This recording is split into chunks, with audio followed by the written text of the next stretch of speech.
Well, today we lay to rest August John Felando, affectionately called Augie, my Uncle Augie, my godfather, father to many grandfather now as well. And we see that this star is made up of one of the named asteroids for Augie, or August, excuse me, along with Fortune and Valentine. And so this is a Valentine to you and yours, Uncle Augie. It's made out of a Merkaba. We see this six-pointed star tetrahedron along with this halo going up to the sun. And not just the sun, but the sun at 29 degrees is inseparably conjoined with Juno, the ideal partner. And certainly Uncle Augie was the ideal partner to Aunt Dan, my father's baby sister. Here we can see all these wonderful high vibrational, harmonious lines moving him up into the heavens along with that wonderful star and all the spark plugs needed to get up there. So we can say, here, sweet Augie, what a sweet laugh you had, Augie. Such a wonderful laugh. My favorite thing about you was your laugh. So quick and ready to laugh you were. And here's your full name, August.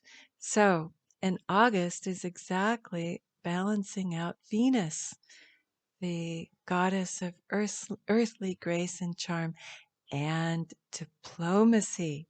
So you were certainly known for your diplomacy as a professional maritime attorney, Uncle Augie. Let's see, though, what else there is. This is rather grand. And we have to sort of break it down a little bit, just deconstruct it a bit so you can see all the magnificent pieces. One of them is this eight-pointed star. It's called a star of Ishtar, or some call it the star of Isis. You could call it, therefore, the star of Mary, or the star of Venus, or Aphrodite. But many nowadays refer to this as Christ consciousness, an eight-pointed star. Also, we've got behind there the six-pointed star of the tetrahedron, and all combined together. Excuse me, I rushed on too quickly. Isn't that beautiful? You have this heraldic crossing here. Really wonderful how these symbols are coming out. Very ancient European symbolism here. But here's the Merkaba, the vehicle to God, and you can see that on the horizon line, it's even finer in its details. And that allows for yods to come in. Yods are fingers of God. This is a yod. And this larger, wider one is called a finger of the world. And those are challenges that the soul has. So certainly Uncle Augie had a long time in passing as before he decided to head up to heaven. But when you take those lines that are part of that finger of the world, those longer lines, that's what makes this star of Ishtar. And actually, this is exactly the iconography of the star of Ishtar. She's an early version of the Divine Mother, the divine of Mother Mary, the earlier iconography for that symbolism. So here is the most beautiful patriotic star for Uncle Augie at passing, very red, white, and blue, and quite magnificent in its symmetries. I've never seen one before. Here we've got the heart of the star in there, and actually, if you switch it out, one of these here, from the wounded healer and make it go from Chiron, the wise healer, to Herzen, which is German for heart, then we get a much more balanced display, and more is possible. We then can add in these golden lines for that golden heart that Augie had. Isn't that exquisite? So beautiful. And then we can just start adding everything back in. There are all these little extra connector lines here, such as these high vibrational, blissful, eternal septiles in light blue.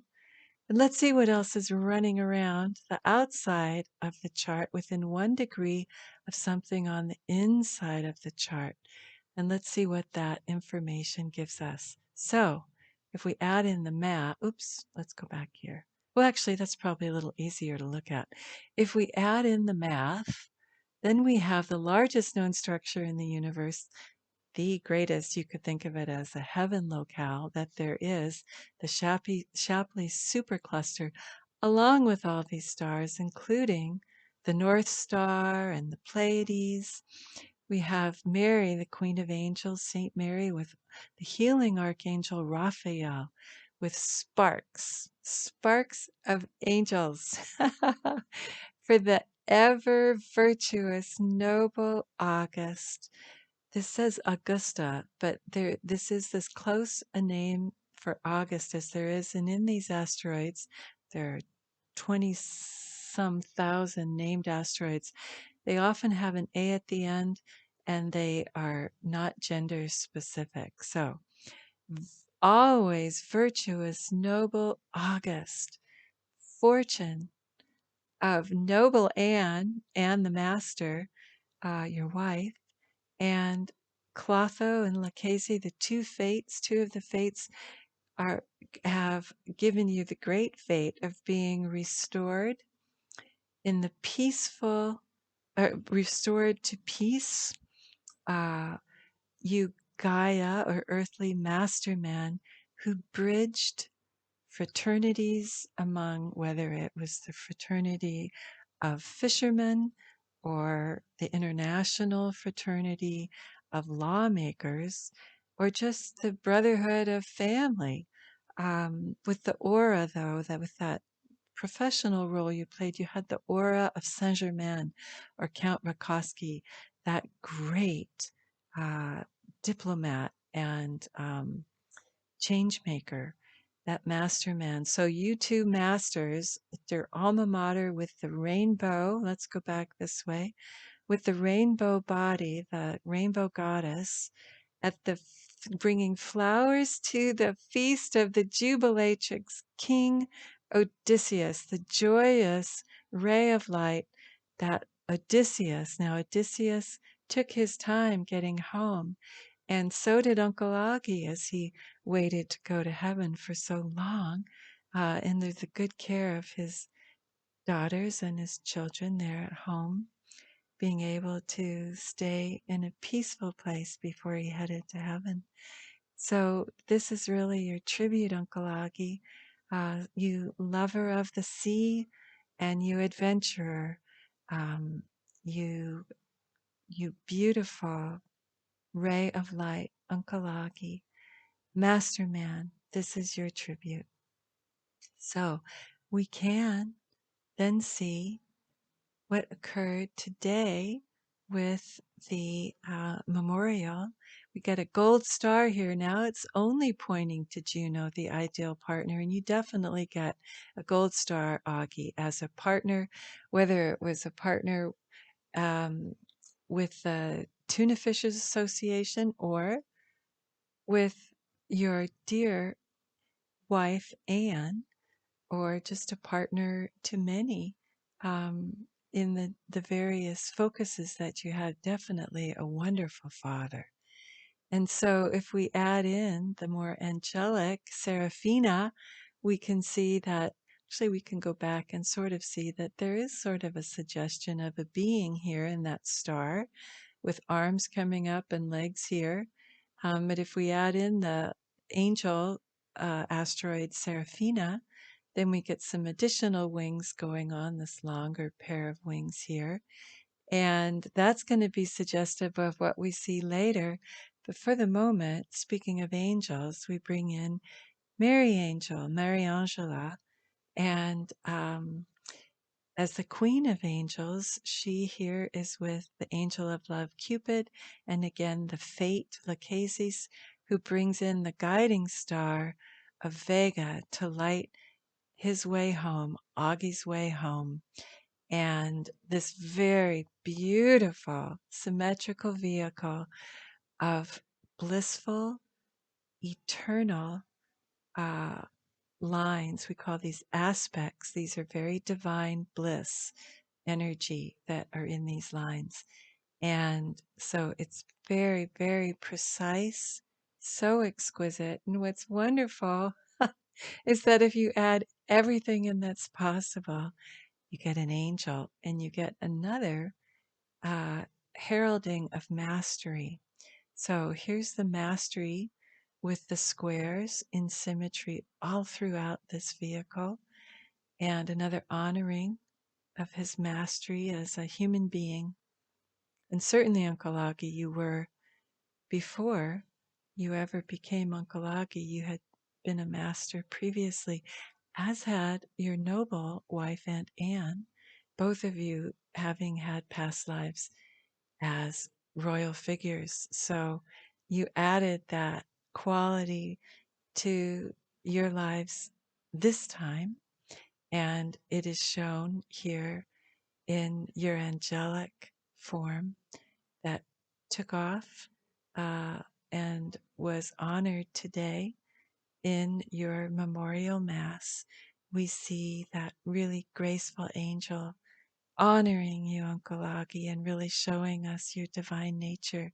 So, there, if we put it back inside its vehicle, we can note that in that is this other Merkaba. And this really is in the iconography of these sacred geometry charts I do called harmonic coherence. We see that this is the Merkaba, the vehicle that's most often associated with Mary, the Queen of the Angels, Mother Mary. And this time, for Uncle Augie's memorial, it actually has this blissful cross, which is really amazing. And then another pair of crosses, a saltire. So it's very, very refined, so exquisite. Let's put that. Let's see what all's running around on the outside, but we'll add in the math. But let's first add in that angel. And here with the math, we can see that this time we have another heaven locale, the supergalactic center, exactly on the horizon here on the ascendant. That's what's rising. And the supergalactic center is the eye of the large cluster of galaxies within which the Milky Way, our galaxy, lies. Here we have Regulus, which is Archangel Raphael, the healing archangel's star. It's a royal star, the heart of the lion. And we have from it there, these master numbers of 00, we have a ray. Again, there's that noble suggestion of a king. So we have a ray of peace with the sacred bright spring, the source of light, paradise with the fate clotho bringing fortune and bounty. That's your good fortune. That's your fate, Uncle Augie.